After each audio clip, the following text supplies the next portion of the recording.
Right, hello and welcome back. This is Space Mission. Had a good chance to look at the cover. It's by Matt Warden. This is a reimplementation of his game called Jump Gate. And what we're doing is we're jumping through time to do a number of different factions and actions. So this is for solo play. It's been printed out.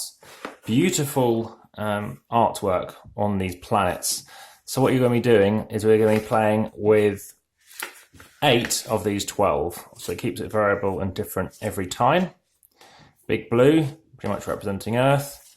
Hazard, obviously you might recognise some of these potentially from other things as well. That's the thing that you can jump through, very much like Mars. And then yeah, of course, that looks very familiar. And yeah, right, let's go for it. So you randomly take 8 out. So let's just grab out. This is might need a bit more space. So they don't have to be all in shot. We just have to have a couple visible. So one more. There we are. So let's go back in the box. But for now, we need to choose a colour. So we'll just choose. I think we can probably work with one colour to show you what we're doing. Comes with some minis. So you have green, red, black, blue, and yellow. So it comes with 5 bags, 2 per colour. So you've got green and red, and you've got blue and black over here. So there is actually a spare bag, which is great. So in fact, what we can do is just take out one of these colours. Let's take out green for the time being, and therefore we can use just that. Comes with plenty of these little tokens. These tokens are used as space probes, or basically helping to discover a planet, as well as an ability to jump through this jump gate. So as you can see from here, it has what you may recognize to be symbology for victory points, which is correct, because if you have the most of these things on there at the end of the game, you're going to get 9 victory points. If somebody else also has 9, they also gain 9, and nobody gets second place. Everybody then gets 3 as an example. So we start off with some cards, 5 each. Now these come in multiple languages. It's double-sided as well. But when I played this on Thursday, we had somebody from Italy, we had someone from Germany. So it's very handy to have it listed. So here are the English rules. Unfortunately, there's only one set, but to be honest, the rulebook's very good, and it's only the first time you need to play it that you really need to worry about that. So everything can go back in here. You then get 5 cards each. So they're pretty well shuffled. It's nothing you need to really worry about shuffling them. But as an example, you're going to have 5 cards. Now you have 6 actions in the game. Now you chuck your dude on there. One of the actions is to draw new cards. So you have 5 initially. You can only have 5 at most. If you want, you can discard some cards first and draw back up. So up to 5. So in that case, you're drawing 3 new cards, or you can be playing cards. So one option you can do is to fly. You can't fly from the jump gate, so instead you'll have to play a card. Now in this case, to jump, you need to be jumping to one of the locations listed. So if you're jumping to 2, you're looking around here and seeing where 2s are. So there's a 2 here. I'm getting it shuffled, so we only have 1 2. You could go to 4. There are a few more 4s. There's 2 4s. And what you can do is then play a card, say, right, I'll just leave it here just to make it easy to see when placing it. You place down a token on here, and you're jumping. Now, the reason why they make you start here and you have to jump initially, excuse me, so you initially are getting some points on here, and then it's going to be a race in that respect. The reason why they have a finite amount of these is everybody could just constantly be jumping, and therefore, it would delay the game down. I say it delays it down because the last thing that we lay out are these things, which are basically space mission tiles. You're placing 8 out per planet. So as an example, that's 1, 2, 3, 4, 5, 6, 7, 8. I think 8's enough just to show you what's going to be happening. If you happen to land on a planet, you have a second type of action you can do, another type. So once you've landed there, it's quite handy. I actually do have a 4. You can scan. If it's a green card and it matches the planet you're on, you can scan. Scanning lets you look through the deck. So we did one action to go there, a second action, so our last action per round of playing a scanning card. It lets you look through these things and is a way of getting victory points. So to get victory points in this instance, you need to have this one and then a blue type of one that looks just like it, and you'll gain 7 victory points. If you just have one of the green or just lots of green, it's 2 victory points per one of those. These are minerals. If you have loads of red, as you have another one here, you're going to times the amount you have of one type of mineral that you have the most of, in this case 2, times by, there's like 4 here. So you're going to get 8 victory points. So you might try and stay on that planet and try and get more minerals. This one is around aliens, so blue aliens and they're brown aliens. If you have, say, 6 blue aliens and 4 brown aliens, you times the one you have the most of by the total.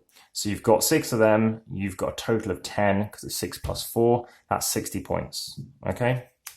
Over here, you're trying to get all of one type, so you're trying to get those of water. So 1 is worth 2, 2 is worth 5, 3 is worth 9, 4 is worth 14 victory points. And finally, amongst this selection, we have space. Space you can never take, and the way they'd enforce you to not take it is you get minus 10 victory points if you take it. So you then take your tile and everything else remains. Now, as this gets through, eventually only space is going to get left. A quarter of all these tiles are space, 16 of the 64. So if it's the last one left, you flip this over. Now, depending on the number of players, so for example, in a 4-player game, if there are 10 space symbols coming out, then that triggers the last round. If there's 12 out in a 5-player, then that also triggers the last round, and it's reduced based on the number of players. I've only played it 4 and 5. It takes about 50 minutes on the first explanation, 50 minutes to an hour, including setup and pack down approximately. Maybe 66 minutes, I think, was the longest it's taken, and that was just whilst someone went to get an extra drink. So that's the second action you could do, so that would say end my turn. But of course, I've only got 3 cards, so imagine it's my round now again. I could be trying to draw up some cards.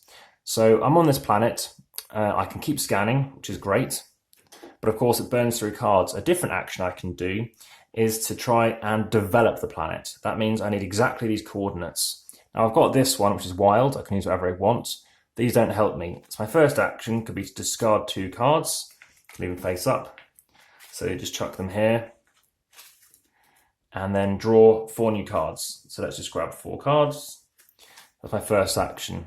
My second action is to discard these 2, and that develops the planet. So that goes here. Developing gives you 3 victory points, and now anybody can go to this planet and they don't actually have to spend any cards, any scanning cards to basically go here. So this that I say I took, let's say I took that mineral, took that 1 mineral, you place it face down, so you don't know what it is anymore, they don't know what it is, and you can only get it if the planet's developed. At the end of the game, if this was never developed, you're not going to get any victory points that you get from this planet. So you can't again look at it, and it comes back to you. So imagine I've now spent those 2 cards as I mentioned. It's developed the planet, it means I can now get that. Other people can swoop on and take those tiles, but of course there might be loads of space, so I could be wasting their actions, as only having 2 actions makes it quite tight and good. Another type of action is to move. So we talked about jumping, we've talked about scanning, talked about developing.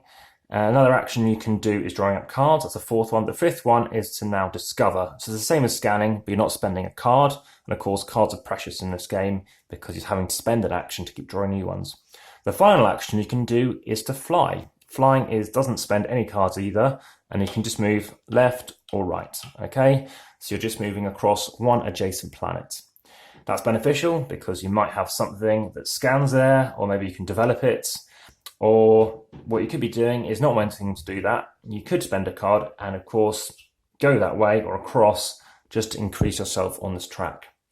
So those are the options. In terms of obviously the distribution here, obviously I do shuffle them and randomize it. That can be a factor as to who might do well. But I find it's a very good lightweight game and swift. And in terms of the playability, it's you don't have to think too deep and hard. It's, you know, people do, you can see them mulling over their options. But crucially, it's about just thinking, do I want to stay where I am? Is there a reason why someone's developing somewhere else? And I think it just passes the time very well. It's great to look at as well. Some people have said it looks like Twilight Imperium 4 in terms of just some of the iconography and obviously the imagery. And I can see where they're coming from. And yeah, nice little find. Very interesting to not know much about this when I got it. And no, it was good to check out and quite fun, especially when, of course, someone then does or doesn't choose to follow you. If they don't follow you, which can be the right move to do, it's amazing how people can get away with just staying on a planet and discovering it. But of course, they do have to leave eventually. And if you find a planet which has got, say, four space, I think I once said 5 in 1, you end up with people suddenly realizing the game is over halfway completed. So it does ramp up very quickly as well. And that again keeps the intrigue in the game. So yeah, keen to see what you think of that one. And that is Space Mission. So that comes in at a total weight of 0, because I put it on too soon. Minus 882. Well, we are in space, we are floating around, and it is gravity, which explains it a lot. But there we go, 882 grams, and that is Space Mission. So thank you very much, and I hope you enjoyed that one. More videos being uploaded. I'm doing another one straight after this. Thank you.